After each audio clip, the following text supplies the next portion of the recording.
అమ్మ పాఠాలకు స్వాగతం.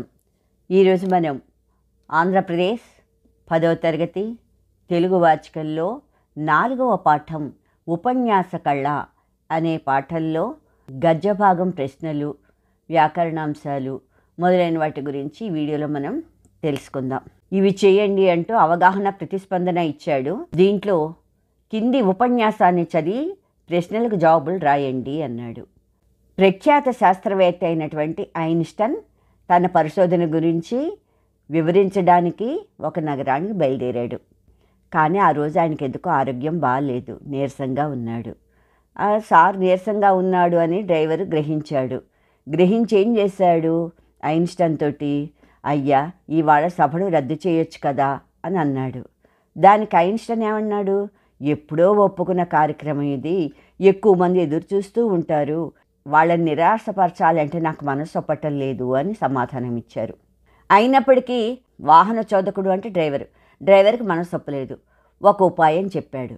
అయ్యా ఒక విషయం చెప్పాలండి, మీరేం కోపం తెచ్చుకోకండి, చాలా సంవత్సరాలుగా మీతో పాటు వస్తున్నాను, మీ ఉపన్యాసాలు ఎన్నో విన్నాను, మనం వెళ్తున్నదేమో కొత్త ఊరు కదా, అక్కడున్న వాళ్ళకి మీరు ఎలా ఉంటారు అనే విషయం కూడా వాళ్ళకి తెలియదు కదా, మీరు విశ్రాంతి తీసుకోండి, మీకు బదులుగా నేను మీ వల్లే నటిస్తూ ఉపన్యాసం చెప్తాను, మీకు కొంచెం రెస్ట్ దొరుకుతుంది, ఏమంటారయ్యా అని డ్రైవరు, ఇక్కడ చిత్రంలో ఉన్నారు చూడండి ఐన్స్టైన్, ఈ ఐన్స్టైన్ని అడిగాడు. ఐన్స్టైన్కి కూడా ఆ ఉపాయం నచ్చింది. సరే అని చెప్పేసి ఐన్స్టైన్ అలాగని ఒప్పుకున్నాడు. ఆ డ్రైవర్ యొక్క టోపీ ఉంటే ఆ టోపీ తీసుకుని ఈయన తలకు పెట్టుకుని ప్రేక్షకుల మధ్యలో హాయిగా కూర్చున్నాడు ఐన్స్టైన్. కూర్చుంటే ఈ డ్రైవర్ ఏం చేశాడు, చాలా ఆత్మవిశ్వాసంతో వెళ్ళి స్టేజ్ ఎక్కేసి ఉపన్యాసం ఇచ్చేశాడు. అతను ఉపన్యాసాన్ని వింటున్నటువంటి ఐన్స్టైన్ కూడా, అబ్బా డ్రైవరు నా ఉపన్యాసాలు విని పెరిగాడు వీడు, ఎంత బాగా చెప్తున్నాడు అని ఆశ్చర్యపోయారనమాట ఐన్స్టైన్. సభకు వచ్చిన వాళ్ళు ఎవ్వరికీ కూడా సందేహం, డౌట్ కూడా రాలేదు. అయినప్పటికీ అకస్మాత్తుగా ఎదురు చూడని ఒక ఇన్సిడెంట్ జరిగింది. అక్కడ కూర్చున్నటువంటి శ్రోతల్లోంచి ఒక ఆచార్యుడు ఒక క్లిష్టమైనటువంటి వైజ్ఞానిక విషయాన్ని గురించి తనకున్న సందేహాన్ని ఒక పెద్ద ప్రశ్నలాగా డ్రైవర్ని అడిగాడు. దానికి తగిన వివరణ ఇవ్వమని చెప్పి అడిగితే ఏం మాట్లాడాలో అర్థం కాలేదు డ్రైవర్కి. కొంచెంసేపు సర్దుకుని తర్వాత అన్నాడు, ఇదేమంత పెద్ద విషయం కాదు ఆచార్య, ఇందుకు సంబంధించిన వివరణ కావాలంటే చివరి వరుసలో కూర్చున్నారే మా వాహన చోదకుడు, మా డ్రైవర్ ఉన్నాడు కదా అక్కడ, ఆయన చెప్తాడు అనేసి డ్రైవరు వాళ్ళ యజమానికి వేసి చూపించాడు. తన వాహన చోదకుడు యొక్క సమయస్ఫూర్తిని, సామర్థ్యాన్ని చూసి ఆశ్చర్యపోయాడు ఐన్స్టైన్. అలాంటి టైంలో అతను డ్రైవరు ఐన్స్టైన్ కాదు అని ప్రేక్షకులందరికీ తెలిస్తే ఈయన మర్యాద ఎలా ఉంటుంది, పోతుందా? మరి అలాంటప్పుడు ఆ డ్రైవరు చాలా తెలివిగా ఆ అడిగిన ప్రశ్నకి సమాధానం చెప్పడానికి ఆయనకి తెలియదు కనుక ఐన్స్టైన్ని చేత చెప్పించడానికి సిద్ధపడ్డాడు. ఎలాగా, ఈ మాత్రం ప్రశ్నకి నేనే అక్కర్లేదు, మా డ్రైవరే సమాధానం చెప్తాడు అని ఐన్స్టైన్ గురించి తెలియజేశాడనమాట. దాంతో ఐన్స్టైన్కి ఆశ్చర్యం అనిపించేసింది. మెల్లిగా ఇతను డ్రైవర్ లాగే వేదికెక్కి అడిగిన ప్రశ్నకి జవాబు చెప్పాడు. ఎందుకంటే ఈయనే శాస్త్రవేత్త కనుక ఈయనకి అన్నీ తెలుసు కదా. అందుకని ఆ ప్రేక్షకుల్లో ఒక ఆచార్యుడని అడిగినటువంటి ప్రశ్నకి ఈయన చక్కగా ఆన్సర్ చెప్పాడు. ఈ విషయం ఒక మాసపత్రికలో వెలువడిందనమాట. ఇక్కడ కొన్ని ప్రశ్నలు ఇచ్చాడు చూడండి. ఐన్స్టైన్ ఉపన్యాసం రద్దు చేయకపోవడానికి కారణం ఏమిటి? ఐన్స్టైన్ ఎందుకు అంటే, ఎప్పుడో ఒప్పుకున్న కార్యక్రమం ఇది, ఎక్కువ మంది ఎదురు చూస్తూ ఉంటారు కనుక వాళ్ళని నిరాశపరచడానికి మనసు ఒప్పటం లేదని చెప్పి ఆయన ఆ ఉపన్యాసాన్ని రద్దు చేయలేదన్నమాట. రెండవ ప్రశ్న, సమయస్ఫూర్తి అంటే ఏమిటి? సమయస్ఫూర్తి అంటే సమయానికి తగ్గట్టుగా చాకచక్యంగా వ్యవహరించగలగడమే సమయస్ఫూర్తి. మూడవ ప్రశ్న, ఐన్స్టైన్ ఎందుకు ఆశ్చర్యపడ్డాడు? ఆచార్యుడు అడిగినటువంటి ప్రశ్నకు జవాబు తెలియదు ఐన్స్టైన్ డ్రైవర్కి. అయినా సరే డ్రైవర్ కంగారు పడకుండా తననే డ్రైవర్గా పరిచయం చేసి తానే ఆ సమాధానం చెప్తామని చెప్పి తన చేత ఆ సమాధానం చెప్పించినందుకు ఆ సమయస్ఫూర్తిని చూసి చాలా ఆశ్చర్యపోయాడు అనమాట ఐన్స్టైన్. నాలుగో ప్రశ్న, ఉపన్యాసకుడికి ఉండాల్సిన లక్షణాలు ఏమిటి? ఉపన్యాసకుడికి సమయస్ఫూర్తి ఉండాలి, చమత్కారంగా అలాగే ధారాళంగా మాట్లాడగలిగేటటువంటి శక్తి ఉండాలి. తర్వాత ఈ ఇచ్చాడు. క్రింది గద్యం చదవండి, ప్రశ్నలకు సమాధానాలు రాయండి. మీలో ప్రతివాడు కూడా మహోన్నతిని పొంది తీరవలను. విధేయత, సంసిద్ధత, కార్యదీక్ష అని ఈ మూడును కలిగి ఉన్నట్టయితే ఇక మీ అభివృద్ధికి ప్రపంచంని ఎవరు అడ్డుపడజాలరు. ఆవేశం చేత కానీ తొందరపాటు చేత కానీ ఏ కార్యం కూడా సాధించలేరెవరు. పవిత్రత ఉండాలి, సహనం ఉండాలి, పట్టుదల, ఈ మూడు ఉంటేనే మనం ఏ కార్యమైనా సాధించగలుగుతాం అన్నమాట. అంటే కార్యసిద్ధికి, విజయానికి ఈ మూడు కూడా ఆవశ్యకములు, అంటే ముఖ్యమైనవి. ప్రేమ అన్నిటికంటే కూడా ముఖ్యమైనది. అనంతకాలం ఇదే, ఇక లేనిపోయిన తొందర ఎలా? కాలమంతా మంది, ఇంకా లేనిపోయిన తొందర ఎందుకు? బలహీనతయే సమస్తాపదలకు ఏకైక కారణం. బలహీనలను కనుకనే మనం అసత్యమాడడం, దొంగలించడం ఇలాంటి ఇతర తప్పులన్నీ కూడా చేయడం జరుగుతోంది.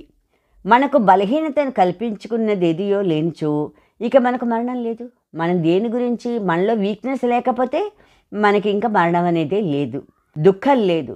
సత్యం, పవిత్రత, నిస్వార్థత అని ఈ మూడు సుగుణములు కలవాణ్ణి లోకాల్లోని కూడా ఎవరు అలాంటి వాళ్ళని అణగదొక్కలేరు. జగత్తంతా కూడా ఎదురు నిలిచినా కూడా ఇలాంటి సుగుణవంతుడు ఒంటరిగానే వాళ్ళందరినీ ఎదిరించి నిలుస్తాడు.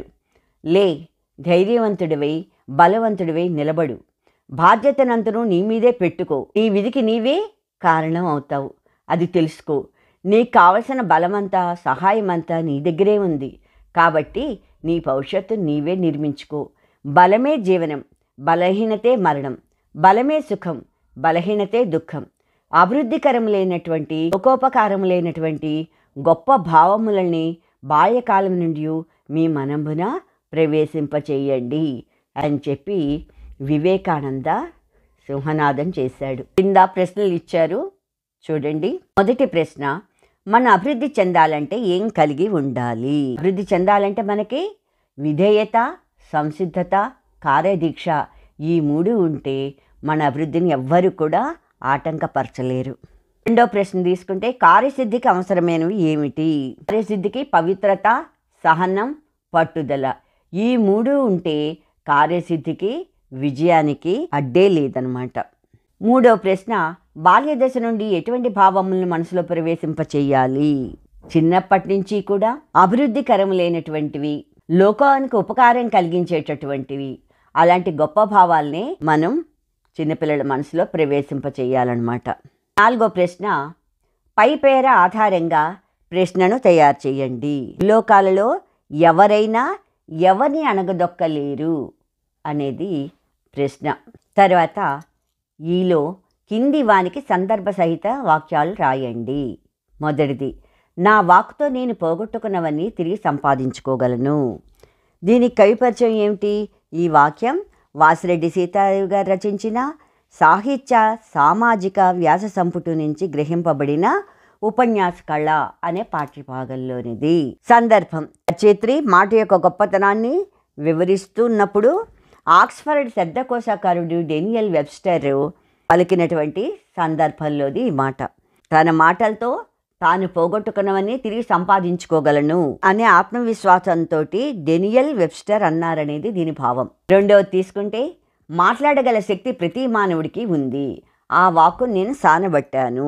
సేమ్ కవి పరిచయం ఉంటుంది. దీంట్లో ఏముంది? ఈ వాక్యం వాసిరెడ్డి సీతాదేవి రచించిన సాహిత్య సామాజిక వ్యాస సంపుటి నుంచి గ్రహింపబడిన ఉపన్యాస కళ అనే పాఠ్యభాగంలోనిది.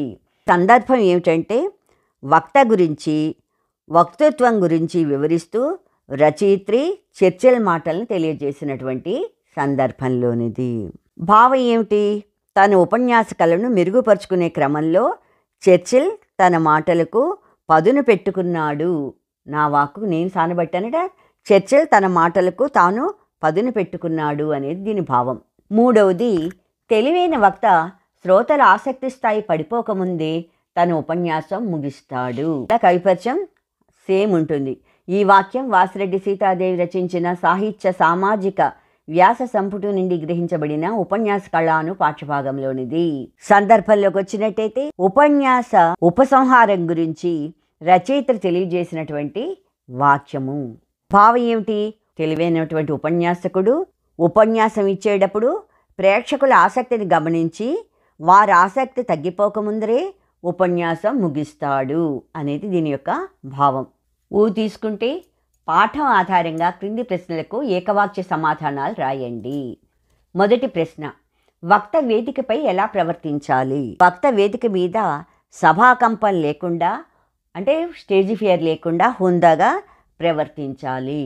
రెండో ప్రశ్న, తెలివైన వక్త తన ఉపన్యాసాన్ని ఎప్పుడు ముగిస్తాడు?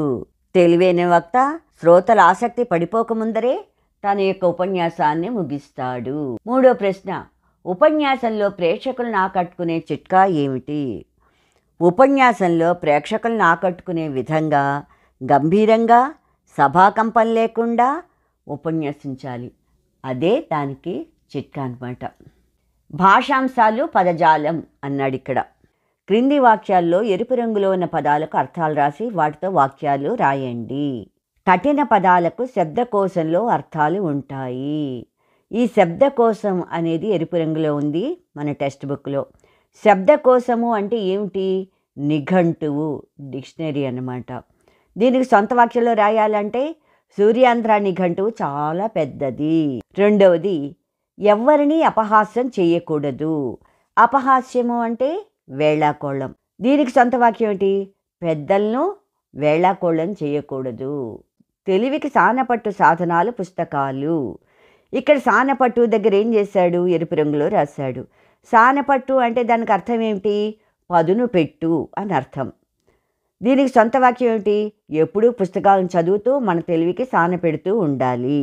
నాలుగవది, సభలో ఆసీనులగు వారు సభా మర్యాద పాటించాలి. ఆసీనులగు అనేది ఎరుపు రంగులో ఉంది. ఆసీనులగు అంటే కూర్చున్నా అని వస్తుంది. దీనికి సొంత వాక్యం ఏమిటి? కూర్చున్నవారు లేచి బస్సులో పెద్దలకు సీట్ ఇవ్వడం మంచిది. తర్వాత చూడండి, కింది వాక్యాలలో ఎరుపు రంగులో ఉన్న పదాలకు పర్యాయ పదాలు రాయండి. మనీష ఉన్నవాడిని మనీషి అంటారు. దీంట్లో మనీషి అనేది ఎరుపు రంగులో ఉంది. మనీషి అంటే పర్యాయ పదాలు ఏమిటి? మనీషి అంటే విద్వాంసుడని, పండితుడు, ప్రాజ్ఞుడు, బుద్ధిమంతుడు, ఇవన్నీ కూడా మనీషికి ఉన్నటువంటి పర్యాయ పదాలు. రెండవది, శత్రువుల కుత్తుకలను ఖండించారు. కుత్తుకలు అనేది ఎరుపు రంగులో ఉంది. దీనికి పర్యాయ పదాలు ఏమిటి? కుత్తుక అంటే గొంతు, కంఠం, గళ్ళం, అర్రు. ఇవన్నీ కూడా కుత్తుక అనే అర్థాన్ని ఇస్తాయి. మూడవది, వక్త మాట్లాడుతున్నప్పుడు శ్రోతలు చప్పట్లు కొడతారు. ఇక్కడ వక్త అనేది ఎరుపు రంగులో ఉంది. వక్త అంటే ఉపన్యాసకుడు, ప్రవక్త, మాటకాడు, వాదకుడు, ఇవన్నీ పర్యాయ పదాలు. నాలుగవది, పెద్దలు వేదికపై ఆసీనులైనారు. వేదిక అనేది ఎరుపు రంగులో ఉంది. వేదిక అంటే అరుగు, జగతి, తిన్నే, ఇవన్నీ కూడా వేదికకు పర్యాయ పదాలు. తర్వాత పాఠం ఆధారంగా కింది జాతీయాలు ఏ సందర్భాల్లో వాడతారో వివరించండి. మొదటిది సానబట్టు. సానబట్టు అంటే అభ్యాసం చేసి అంటే ప్రాక్టీస్ చేసి ఒక తెలివిని కానీ లేదా ఒక కళను కానీ అభివృద్ధి చేసుకున్న సందర్భాల్లో ఈ జాతీయాన్ని ఉపయోగిస్తారు. రెండవది, ఏ పుట్టలో ఏ పాముందో అంటే ఎవరి మనసులో ఏ ఆలోచన ఉందో తెలుసుకోలేము, మనకు తెలియదు అని తెలియజేసినటువంటి సందర్భంలో ఈ జాతీయాన్ని వాడడం జరుగుతుంది. మూడవది, నేల చూపులు చూడడం. నేల చూపులు చూడడం అంటే తప్పు చేసి దొరికిపోయిన వారిని గురించి తెలియజేసేవాళ్ళు. అంటే తను తప్పు చేస్తే తల దించుకుంటాడు కనుక నేల చూపులు చూడడం అంటే తప్పు చేసి దొరికిపోయిన వారిని గురించి వివరించే సందర్భంలో ఈ జాతీయాన్ని వాడతారనమాట. తర్వాత వ్యాకరణాంశాలు. క్రింది పదాలను విడతీసి సంధి పేరు రాయండి. మొదటిది ఏడేళ్ళు. దీని సంధి విడతీస్తే 7 + ఏళ్ళు, ఏడేళ్ళు. ఏడులో ఏముంది? ఊ ఉంది. ఊకి ఏ అనే అచ్చొచ్చి పరమై సంధి జరిగింది. అందుకని 7 + ఏళ్ళు, ఏడేళ్ళు అనేది ఉత్వ సంధి. చూడండి, మహోత్కృష్ట. మహా ప్లస్ ఉత్కృష్ట, మహోత్కృష్ట. మహాలో ఉన్నది ఏమిటి? ఆ. ఆనికి ఊ అనేటటువంటి అచ్చొచ్చి పరమైంది. ఆకి ఊ పరమైతే ఏమైంది? ఓగా మారింది. అకారానికి ఈ ఊరులు పరమైనట్టయితే క్రమంగా ఏ, ఓ, అర్ అనేవి వస్తాయి. దీంట్లో అకారానికి ఊ పరమైతే ఓ వచ్చింది, ఈ పరమైతే ఏ వస్తుంది. దీంట్లో ఆకి ఊ పరమైంది, ఓ వచ్చింది. అందుకని అకారానికి ఈ ఊరుల్లో ఏది పరమైనా కూడా ఏ ఓ అర్ అనేవి వస్తాయి కనుక ఇక్కడ గుణసంధి అయింది. ఏ ఓర్లు ఏమంటారు? గుణాలు అంటారు. గుణాలతో ఏర్పడిన సంధి కనుక ఇది గుణసంధి అనమాట. మూడవది ఎవరన్నారు? ఎవరు ప్లస్ అన్నారు. ఎవరన్నారు, ఇది కూడా ఊకి ఆ అనే అచ్చొచ్చు పరమై సంధి జరిగింది. ఇది ఉత్వ సంధి అంటే ఉకార సంధి. నాలుగవది పొందాలనుకుంటారు. పొందాలని ప్లస్ అనుకుంటారు. దీంట్లో ఏముంది? ప్లస్కి ముందరా ఈ అనే అచ్చొచ్చింది. ఈకి మళ్ళీ వేరే ఆ అనే అచ్చొచ్చి పరమై సంధి జరిగింది. అంటే ఇత్తునకు అచ్చు పరంపైనప్పుడు సంధి జరుగుతుంది ఇక్కడ. అందుకని ఇది కూడా ఇత్వ సంధి. ఐదవది కదిలినప్పుడు. కదిలినా ప్లస్ అప్పుడు. కదిలినప్పుడు. కదిలినాలో ఏముంది? ఆ ఉంది. ఆకే ఆ అనే అచ్చొచ్చి పరమైంది. దీర్ఘం రాలేదు. దీర్ఘం వస్తే సవర్ణ దీర్ఘ సంధి. దీంట్లో దీర్ఘం లేకుండా ఆకి ఆ వచ్చి పరమయ్యి ఆగానే ఉండిపోయింది కనుక కదిలినప్పుడు కానీ ఉంది కనుక ఇది అత్వ సంధి, అకార సంధి అనమాట. కింద చూడండి, కింది పదాలను కలిపి సంధి పేరు రాయండి. ఉన్నత ప్లస్ ఉన్నత కలిపితే ఏమైంది? ఉన్నతోన్నత. ఆకి ఊ అనే అచ్చొచ్చి పరమయ్యి ఓగా మారింది. ఆకి ఊ పరమైతే ఓగా మారితే ఓ అనేది ఏమిటి? గుణం. ఈ గుణంతో ఏర్పడిన సంధి. అకారానికి ఈ ఊరులు పరమైతే ఏవో ఆర్లుగా మారతాయి. ఏవోర్ అనేవి గుణాలు అంటారు. అందుకని ఇక్కడ ఆకి ఊ అనే అచ్చొచ్చి పరమయ్యేటప్పటికీ ఓగా మారి ఇది గుణసంధి అయింది. అతి ప్లస్ అంత. అతిలో ఉంది ఇక్కడ ఏమిటి? ఈ. ఈకే అచ్చొచ్చి పరమైంది? ఆ అనే అచ్చొచ్చి పరమైంది. దైతే మార్పు ఏమొచ్చింది?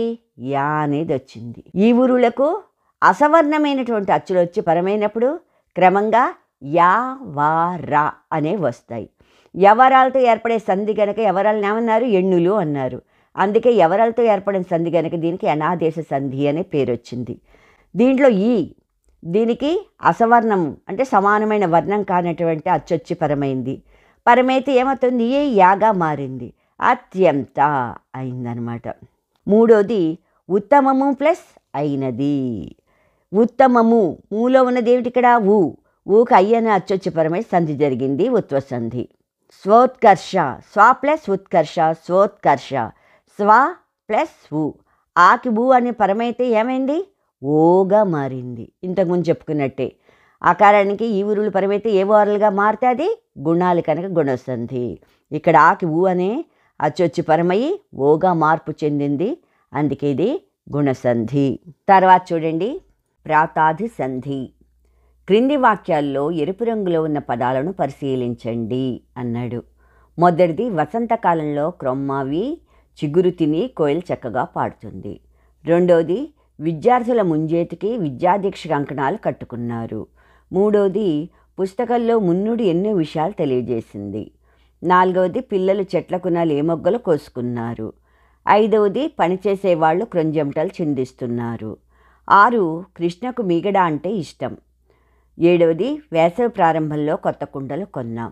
ఇక్కడ ఎరుపు రంగులో ఉన్న పదాలు ఏమున్నాయి? క్రొమ్మావి, ముంజేతికి, మున్నుడి, లేమొగ్గలు, క్రొంజెమటలు, మీగడ, కొత్త కుండలు. ఇక్కడ అవి విడతీశారు చూడండి. కొత్త ప్లస్ మావి, ముందు ప్లస్ చెయ్యి, ముందు ప్లస్ నుడి, లేత ప్లస్ మొగ్గ, కొత్త ప్లస్ చెమట, మీదు ప్లస్ కడ, కొత్త ప్లస్ కుండలు. వీటిల్లో ప్రాతాదులు, ఈ ప్రాతాదులు అంటే ఈ ముందరొచ్చినవన్నీ కూడా ప్రాతాదులు. అంటే ప్రాత, లేత, కొత్త, కిందు, పువ్వు, మీదు, కెంపు, చెన్ను ఇలాంటివన్నింటినీ కూడా ఏమన్నారు? ప్రాతాదులు అన్నారు. అంటే ఇవన్నీ ప్రాతాదులు అంటారు. ఈ ప్రాతాదులతో ఏర్పడేటటువంటి సంధి గనక దీన్ని ఏమన్నారు? ప్రాతాది సంధి అన్నారు. ప్రాతా సంధి అనేది ఇది తెలుగు సంధి. మొదటిది ఏమి ఇచ్చాడు దాంట్లో పుస్తకంలో? క్రొమ్మావి అనేది ఎరుపు రంగులో ఇచ్చాడు. ఆ క్రొమ్మావి అనేది విడతీసి మార్పులు జరిగాయి అనేది మనం తెలుసుకుందాం. ముఖ్యంగా ప్రాత, లేత, కొత్త, కిందు, పువ్వు, మీదు, కెంపు, చెన్ను ఇలాంటి వాటన్నింటినీ కూడా తాదులు అంటారు. ఈ ముందర ఇలాంటివన్నీ వస్తాయి ప్లస్కు ముందర. వీటిని ఏమన్నారు? ప్రాతాదులు అన్నారు. ప్లస్కు ముందర ఇలా వచ్చి సంధి జరిగితే అది ప్రాతాది సంధి అవుతుందన్నమాట. సంధి జరిగేటప్పుడు బహుళంగా బహుళం అంటే అవి ఎన్ని రకాలుగానే మార్పు చెందొచ్చు. అది నిత్యం కావచ్చు, లేదా ఒకసారి సంధి జరగచ్చు, జరగకపోవచ్చు, సంధి రాకపోవచ్చు, లేదా వేరే విధంగా జరగచ్చు. ఏ రకంగా అయినా కూడా జరగచ్చు అనమాట. ప్రాతాదుల తొలియచ్చు మీద వర్ణాలకెల్లా లోపంబు బహుళంబుగానగు అనేది ఒక సూత్రం. ప్రాతాదుల తొలియచ్చు. ఇక్కడ క్రొమ్మావి అనేది ఇక్కడ విడతీశాడు. క్రొత్త ప్లస్ మావి, క్రొమ్మావి. ఇక్కడ క్రొత్త ప్లస్ మావి అన్నప్పుడు ఈ క్రొత్త అనేది ఏమిటి? ప్రాతాదుల్లో ఒకటి. ఈ క్రొత్త ప్లస్ మావి అన్నప్పుడు ప్రాతాదుల తొలియచ్చు మీది వర్ణానికి లోపం అవుతుంది. అంటే క్రో తర్వాత వచ్చేటటువంటి అక్షరం ఏదైతే ఉందో ప్రాతాదుల్లో ఈ వచ్చేటటువంటి ఈ రెండో అక్షరానికి లోపం వస్తుంది. అంటే క్రొత్త ప్లస్ మావిలో తా అనేది లోపం అయిపోయి అంటే పోతుంది. అప్పుడు ఏమైంది? క్రో ప్లస్ మావి అయింది. క్రో ప్లస్ సరళాదేశం కానీ నుగాగమం కానీ సరళాదేశం కానీ ప్రక్రియలు జరుగుతాయి. క్రో ప్లస్ న్ పొల్లునకారం ప్లస్ మావి. అప్పుడు ఏమైంది? మాకి మావత్తు వచ్చింది, అంటే ద్విత్వం వచ్చింది, క్రొమ్మావి అయింది. ఒకసారి సూత్రాల ప్రకారంగా సున్నా రావచ్చు, అరసున్నా రావచ్చు, ద్విత్వం రావచ్చు, ఏదైనా కూడా రావచ్చు. అది మనం గమనించి తెలుసుకోవాలన్నమాట. అందుకే రెండో సూత్రం మనలో అంటాడు, లోపించిన పదాలకు ఇలాగ లోపించిన తర్వాత నుగాగమం కానీ ను కానీ పొలునకారం కానీ కలిసినప్పుడు ఏమవుతుంది? ప్రక్రియలు మారుతాయి.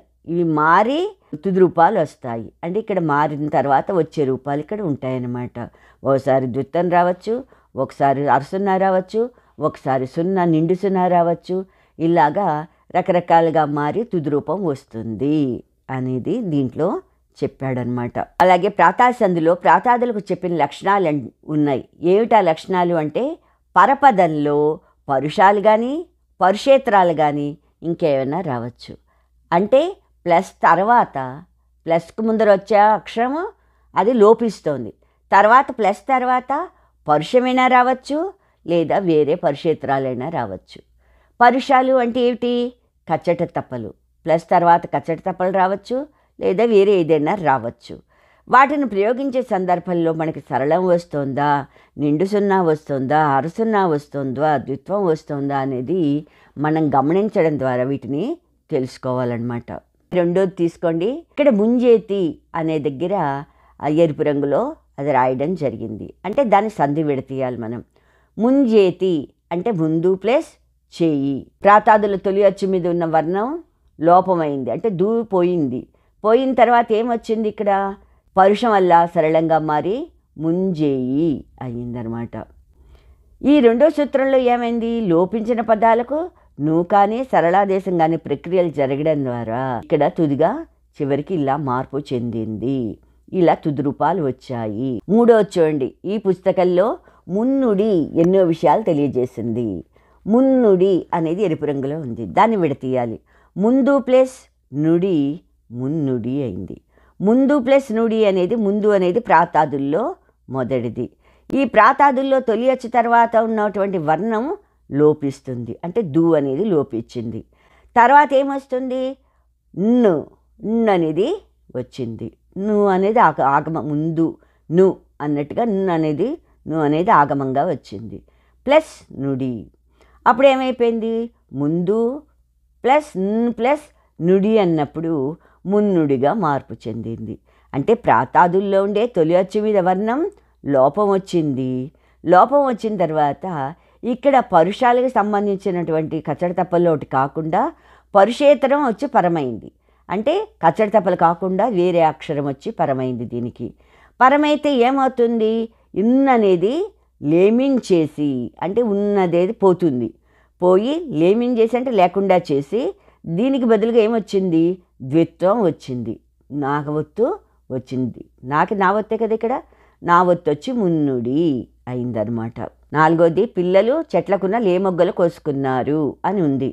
లే మొగ్గలు అనేది ఎరుపు రంగులో ఉంది. లేత ప్లస్ మొగ్గలు అని మనం దాన్ని విడతీసాం.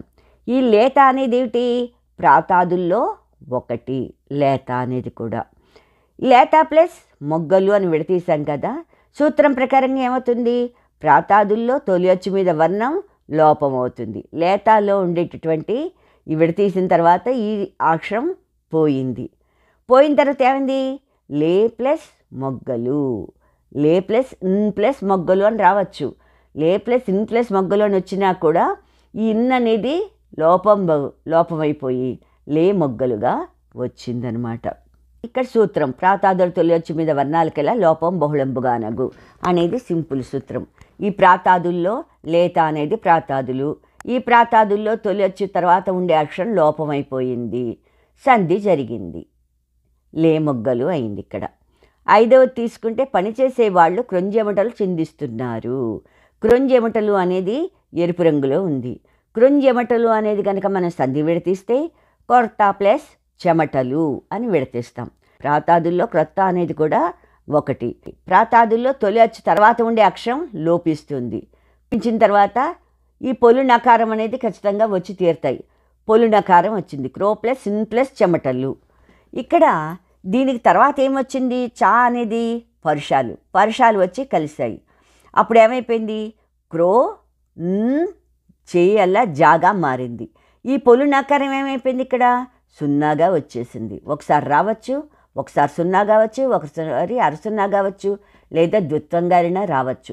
దీంట్లో ఏమైపోయింది? ఈ పొలు నకారం కాస్త సున్నాగా పూర్తి నిండు సున్నాగా వచ్చింది. అందుకని క్రో తర్వాత ఈ పొలు నకారం సున్నాగా మారి క్రొమ్మైంది. చా అనే పరుషం జా అనేటటువంటి సరళంగా మారింది. క్రొంజెమటలు అయింది. అందుకే దీనికి సూత్రం ఏముంది? ప్రాతాదుల తొలి అచ్చు మీద వర్ణాలకెల్లా లోపము బహుళంబుగా నగు. ఇది అన్నింటికి కామన్ సూత్రం. ఇది ఖచ్చితంగా జరుగుతుంది కనుక ప్రతిసారి ఇది రాయాల్సిందే.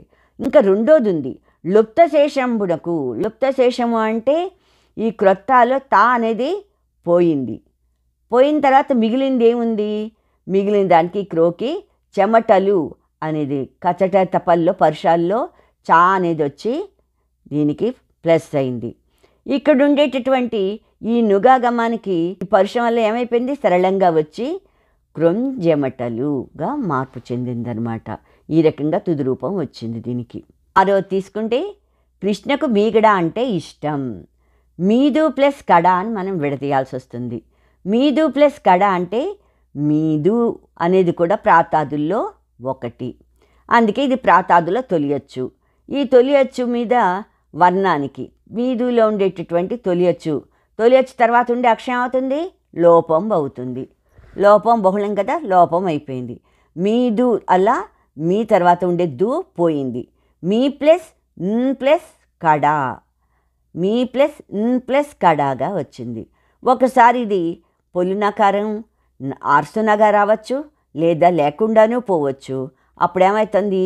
ఈ కా అనేది కచడ తపల్లో ఒకటి, పరుషాల్లో ఒకటి గనక ఇది సరళంగా మార్పు చెంది మీగడ అయింది. 7వది తీసుకుంటే వేసవి ప్రారంభంలో కొత్త కుండలు కొన్నాం అనేది.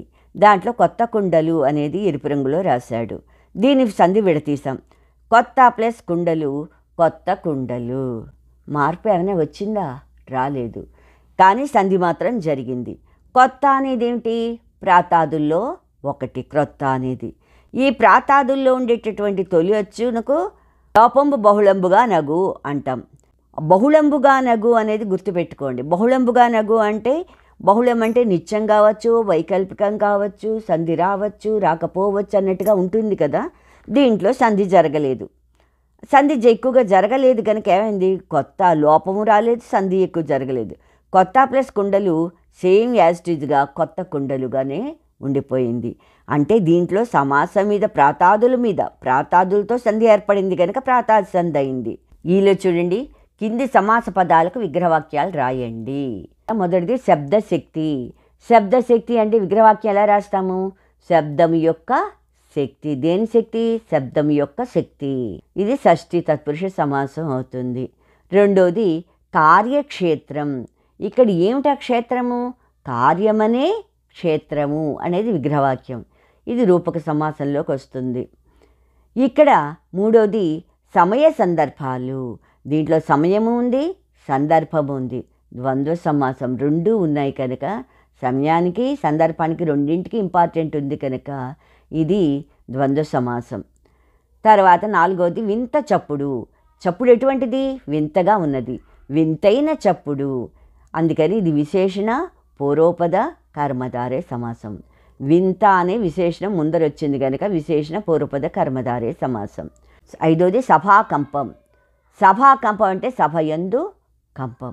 దేని మీద కంపం? సభ అంటే కంపం అన్నమాట. సభ యందు కంపం.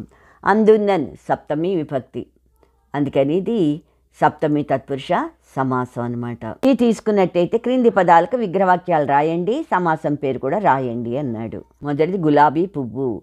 దీనికి విగ్రహవాక్యం ఏమని రాస్తాం? గులాబీ అనే పేరు కలిగినటువంటి పువ్వు. పేరు వస్తే సంభావనం. సంభావన పూర్వపద కర్మధారే సమాసం. రెండవది ప్రజాహితం.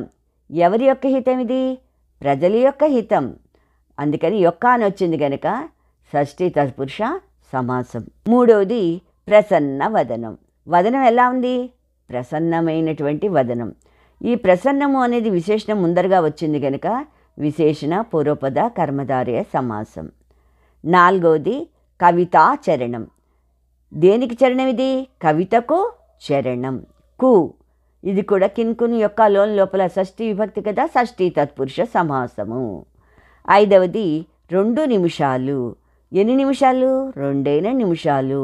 నెంబర్ని సూచిస్తోంది, సంఖ్యను సూచిస్తోంది కనుక ఇది ద్విగు సమాసము. తర్వాత ఊళ్ళోకి వచ్చినట్టయితే క్రింది వాక్యాలు ఏ రకమైన వాక్యాల్లో గుర్తించి రాయండి అన్నాడు. మొదటిది నేను వేదిక మీద ఎలా ప్రవర్తించాను?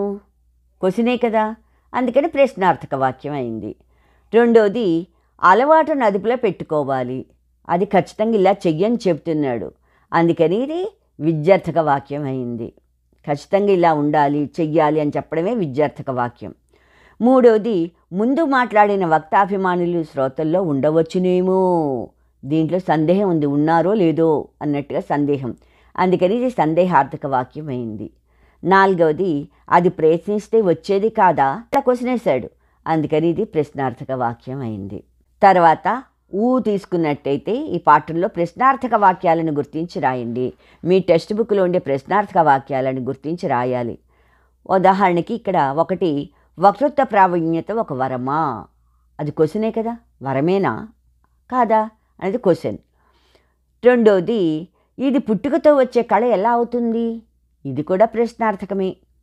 మూడోది ఏ పుట్టలో ఏ పాముందో, అది కూడా ప్రశ్న. నాలుగవది ఏ బుర్రలో ఏ ప్రతిభ మరుగున పడి ఉందో. ఐదవది అసలే నకిలీయే కదా అనేది కూడా క్వశ్చనే. ఆరవది కాగితం పువ్వులో గులాబీ పువ్వులో ఉండే సుగంధాన్ని నింపగలమా అనేది క్వశ్చన్. అంటే ఇవి ప్రశ్నార్థక వాక్యాలన్నమాట. ఈ రకంగా ఈ పాఠంలో ప్రశ్నార్థక వాక్యాలు ఇంకా చాలానే ఉన్నాయి, మీరు కూడా కొన్ని గుర్తించి రాయొచ్చు. మీకు ఈ వీడియో కనుక నచ్చినట్టయితే లైక్ బటన్ని క్లిక్ చేయండి. మీ స్నేహితులకు కూడా ఈ వీడియోల గురించి తెలియజేయండి. మీ అభిప్రాయాలు సూచనలు కామెంట్ బాక్స్లో పొందుపరచండి. మరిన్ని వీడియోస్ కోసం సబ్స్క్రైబ్ బటన్ క్లిక్ చేయడం మర్చిపోకండి. Thank you. సెలవు.